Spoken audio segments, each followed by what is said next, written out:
Hello, everybody. My name is Michael Hicks. I'm your professor for Business Administration 602 Fundamentals of Economics and Statistics.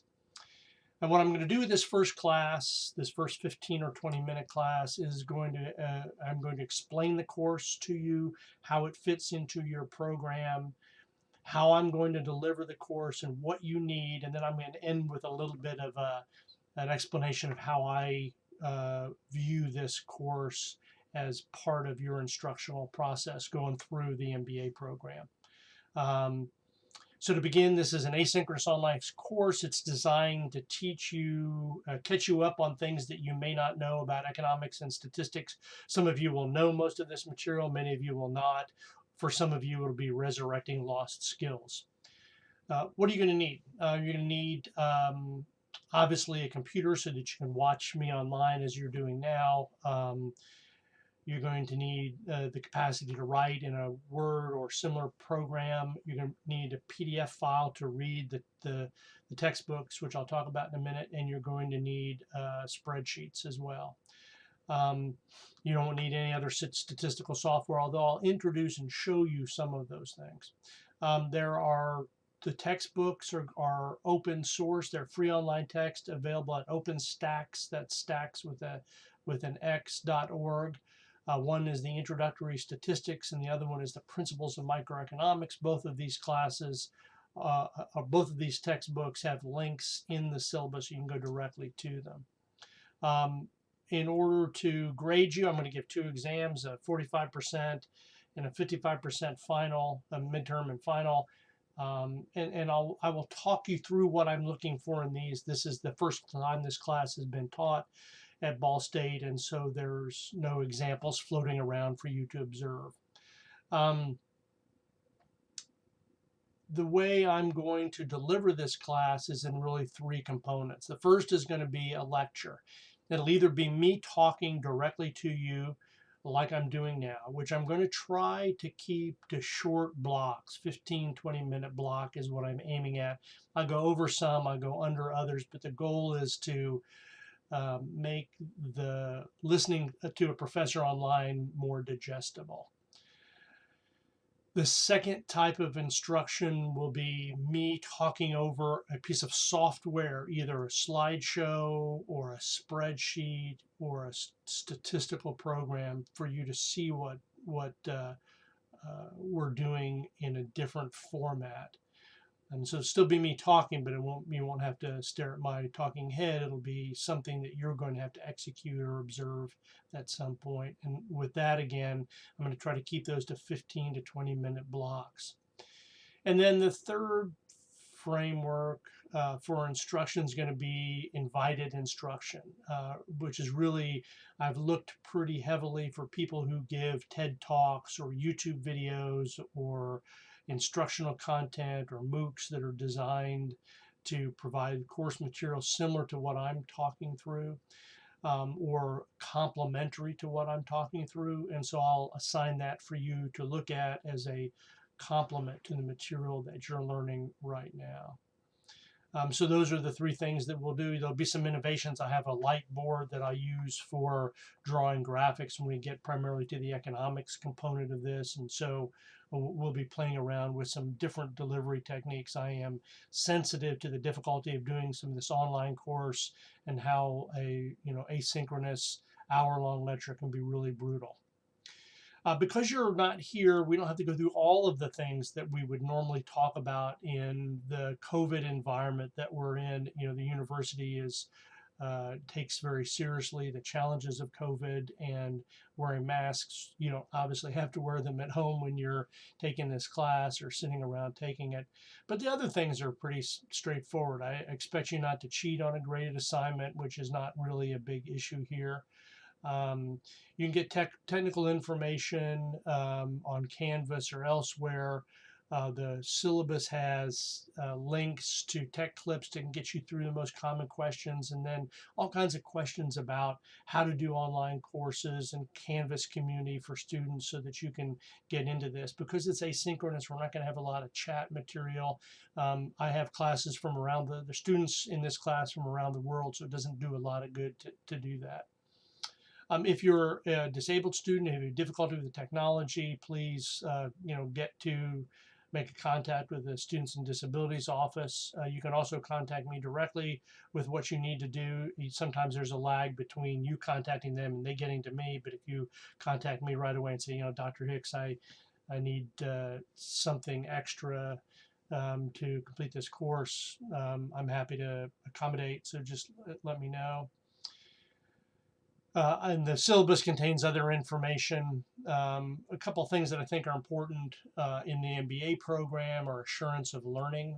We have a program, a integration program here, where we try to make sure every class explicitly talks about how we're doing, how we're addressing global awareness and cultural sensitivity, leadership, integration, decision making, and ethics. And so economics and statistics are inherently global discipline. Everybody uses the tools of economics and statistics in business, and just the desire to maximize utility in a resource constrained environment is a universal human desire. And so understanding economics helps us understand those sorts of things about the world in which we live. It's an inherently global enterprise. Um, Leadership and initiative. So there's no successful organization that I know of that has a formal definition of leadership, but that does not say being technically competent is not part of that definition. So if you're a young Army officer, being technically competent in your field is a primary requirement of leadership. If you're a lawyer and you own a legal firm, the technical competence of the legal profession is part of that. And so this is the technical competence that we provide in this class is a fundamental element of leadership everywhere. Economics is the science that underlies all the other professional business instruction that you get. And so if you are a marketing major, marketing is a new discipline. It was really founded after an economics paper in the 1940s laid out something called the Dorfman-Steiner conditions, which are optimal advertising expenditures, right? If you're a finance prof, you're basing everything you do on economic theory of the consumer and firm. And so the instruction that you're going to get is going to be based on economic theory. The management disciplines are driven by economic theory. The best known management professor in America, Michael Porter, is a PhD economist, microeconomist, who took the findings from industrial economics to business to explain to businesses how that they work. Information flows that are part of ISM or logistics firms are the fundamental work is Akerlof's informational asymmetry. And almost all operations management uses the early work by Cobb and Douglas, two economists who worked in the earlier part of the 20th century, up to the mid part of the 20th century. And then in decision making, of course, profit maximization is the fundamental production decision for businesses. That's an insight derived from economics. Utility maximization is the fundamental decision for households and governments. And so this insight's derived from economic theory. We'll talk about that when we get to the economics class. And of course, ethical decision making. The father of economics, Adam Smith, wrote two very important books. The one that most of you have heard of is Wealth of Nations, which talks about market processes and perfect competition, describes a wide range of economic activity from progressive taxation to scale economies in the division of labor. But his earlier book, Theory of Moral Sentiments, lays out a framework for all of the later work. And so economics is inherently an ethical discipline in the sense that we are measuring and trying to understand people when they trade, which is an inherently win-win function, right? And so when we talk about the role of collusion and market power, how we might be able to address that through public policy or information asymmetries, all of those sorts of things are economic theory at play.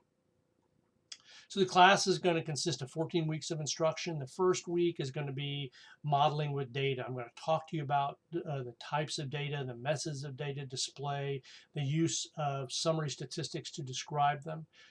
Then we're going to talk about thinking about data like a scientist. Where do we get the data? How do we understand the data? How do we describe it? What sort of sample size are we looking at? What does the distribution of data mean for the type of techniques of statistics that we use? And we're also going to talk then about creating a testable hypothesis, the science of doing statistical analysis in business and economics. We're going to show you how to build a testable hypothesis and how to reject it. And we're going to explain to you why we don't accept hypotheses, we only reject them. So we're going to measure the signal to noise ratio in data. And I'm going to show you how these sorts of things deal with one another. We're going to do multivariate analysis so that we can deal with bias in research like a scientist. Then we're going to shift to economics after 4 weeks into how markets work. So we're going to talk about basic perfect competition, supply and demand. We're going to define a demand function. And the next week, we're going to use data to testing demand in a multivariate model. And again, we're only going to do this very briefly because you'll be entering in later classes in more detail in these areas, but I don't want them to be a surprise to you. Then we're going to talk about how governments regulate and apply benefit cost on a marginal basis, right? So they're using marginal analysis to do so. We're going to talk about elasticities. That's an empirical way of measuring the response of consumers or households or government or business to changes in price or other income, other factors. And then the 9th week, we're going to measure it. So we're going to go back to using some statistics along the way. And then for the last 5 or 6 weeks, we're going to do straight to theory of the firm. So we're going to study production and costs, competition, oligopoly, natural monopolies, and then we're going to shift to, in that 4 or 5 week period, to macroeconomics, the overall economy. We're going to talk about what GDP and growth and unemployment is. We'll talk about data in those areas. Then we're going to talk about fiscal and regulatory policy, how that plays out at the state, local, and federal level. And then we're going to end on money and banking and the structure of monetary policy. So that's the course. That's what we're doing in this instruction. Let me tell you a little bit about myself and how I come down on this. So I've been here at Ball State for 12, 13 years now.